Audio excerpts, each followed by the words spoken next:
That is so funny. I literally just inches away from an accident because some Sheila, literally going around a double roundabout, decided not to indicate and to not give way to me going around it. That is so funny. But do you see how calm I am? Literally inches away from an accident. And, you know, it didn't affect me. Like, I wanted to yell and abuse her and all of that. But that's the thing. That's what happens when we're able to, you know, control our biochemical responses. And it's so funny that that happened on this. But another thing is I got the feeling or the sense that she was going to cut me off. Like, that's what's so funny is for most people that would have been a highly stressful situation. But for me, it just happened. There was nothing to really worry about. Like, I had to, you know, slam on the brakes so that I didn't hit her. But, like, you know, that is so funny.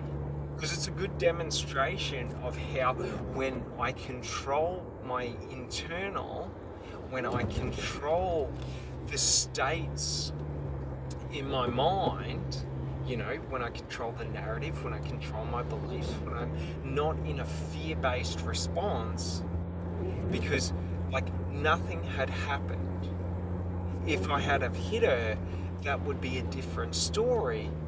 But if the accident didn't happen, why do I need to get worked up and fearful? And that's a funny thing, because a lot of people, you know, in life, you know, would be, you know, nervous and strung out and, oh, am I going to get into another accident? But it's sort of like she just didn't give way. You know what I mean?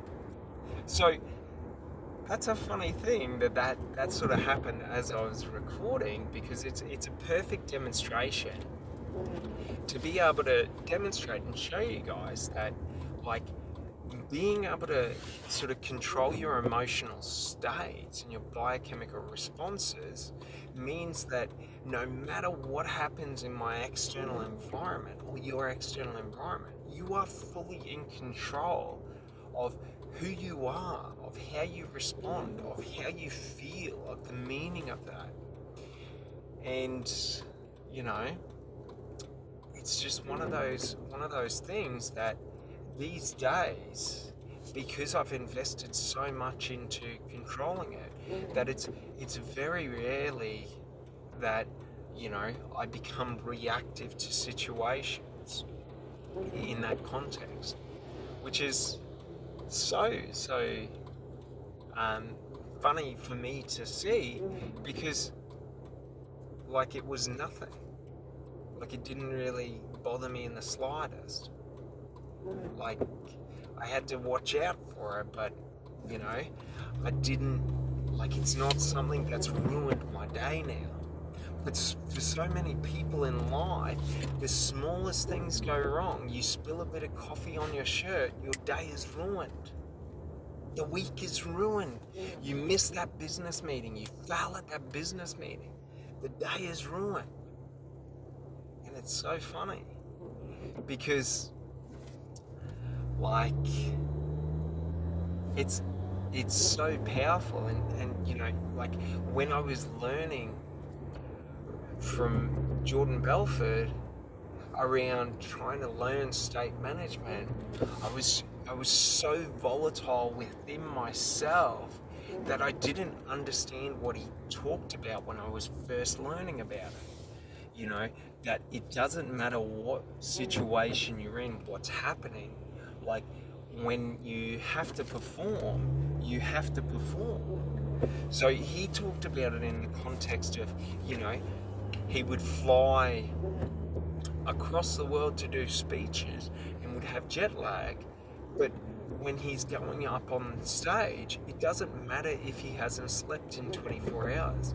It doesn't matter what's happening, in his personal life, because like he's got to perform. And it's sort of like, if we take the incident that just happened, like, it doesn't really matter what happens to you on the road when you're driving. Like, you've still got to drive. So there's no point putting yourself into an emotional state that's going to sort of take away your ability to drive or to function because, something happened. And it's like, it's really awesome being able to sort of demonstrate it live, because it's sort of, it's a hard thing to sort of understand when you haven't experienced it. So it's sort of like,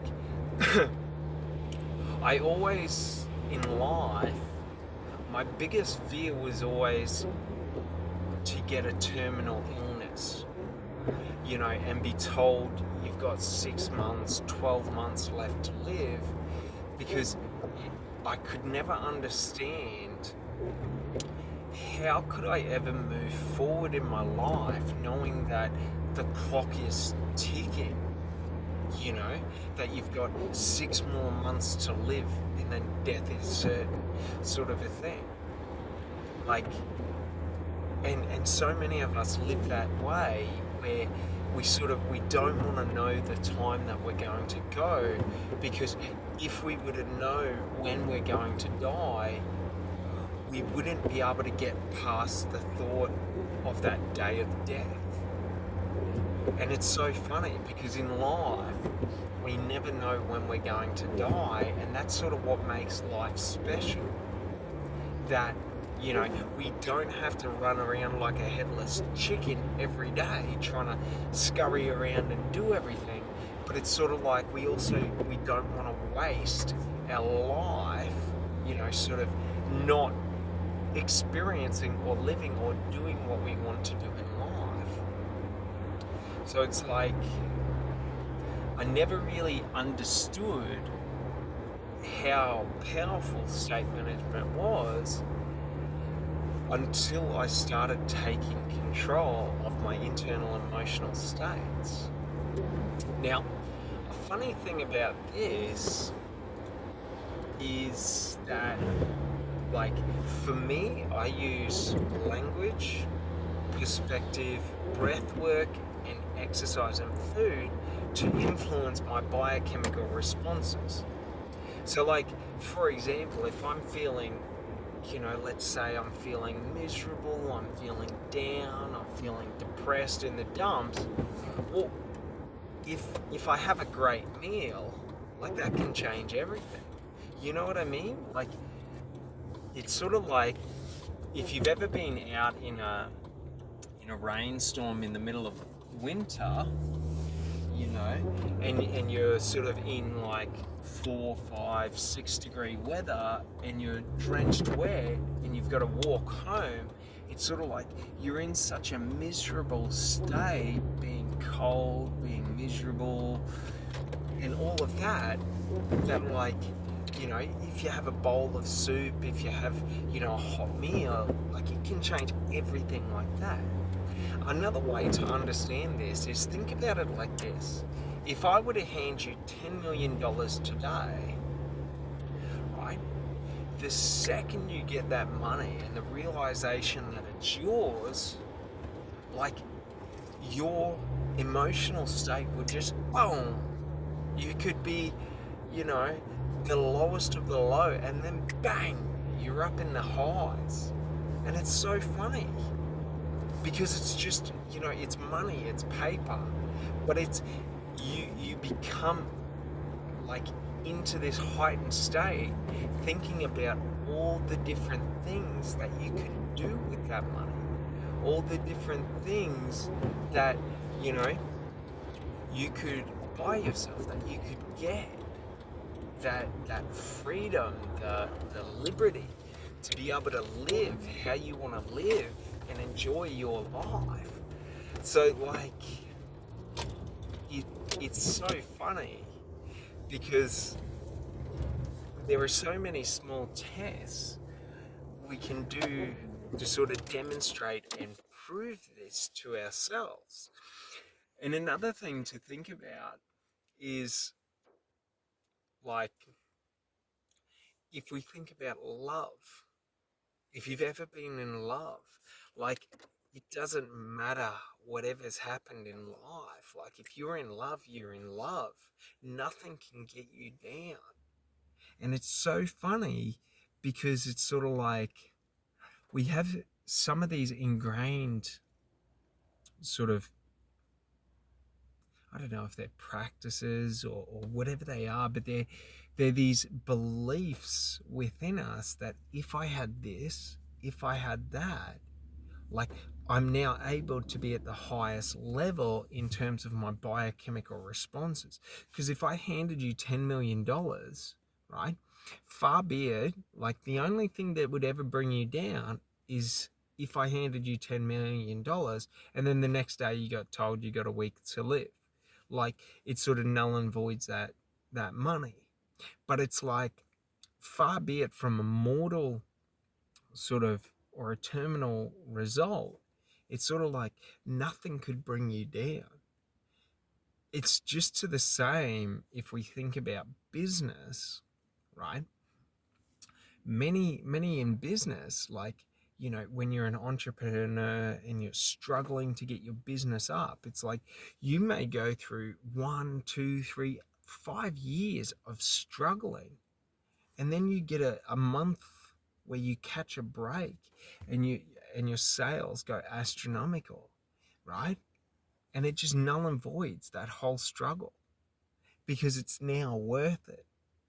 It's the same when we're thinking about a weight loss journey and we're not seeing the results, and we're working out and we're not seeing the results, and then all of a sudden we start to notice the changes, and all that negativity and that struggle has just shifted. And it's like, what changed? You know, what was it that changed that now takes us from being in a stressed, biochemical state in our mind and our body to now being in a highly positive or empowered biochemical state in our mind and body? And personally, what I've found is typically it's around narratives and like, because the way I put it is your thoughts. Okay, well, to understand this is to understand that, well, beliefs are just thoughts on repeat. So a belief is just a thought that we've thought repetitively so much that it sort of becomes a universal truth to us.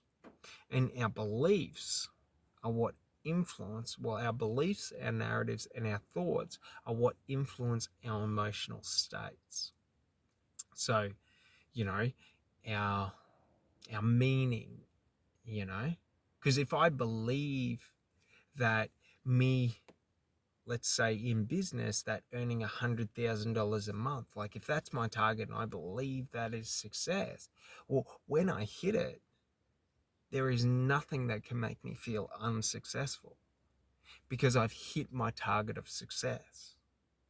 So it's very important to understand this, because if we understand the beliefs, well, the beliefs are the keys to the emotional states we seek, but also the narratives, because the narratives are how we discern meaning.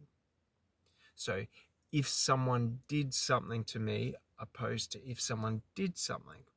For example, going around the roundabout 15 minutes ago, a lady cut me off and almost caused an accident, or just a lady cut me off. So if she cut me off and almost caused an accident, the meaning to that is my life was in danger. I could have died. I could have been harmed. My car could have been totaled. Whereas if she just cut me off, well, that's just a behavior or an action she had taken.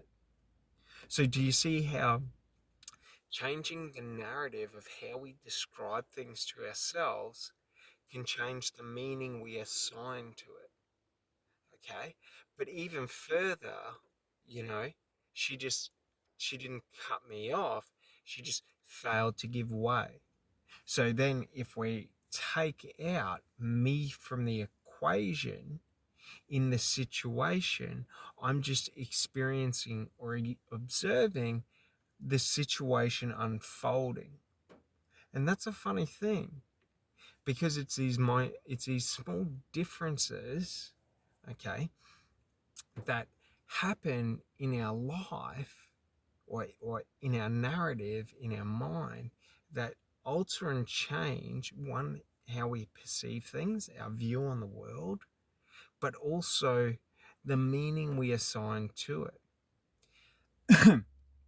If someone does something to me, I am the victim. Like, I cease to be in control. If someone just does something, they are taking an action.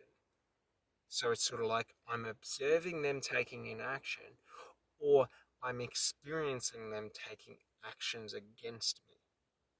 And this is a very important thing, because when we really understand this, now we're able to see that if I shift and change my, like, language, or how I describe and frame things to myself, the narrative, I'm able to change and alter the meaning.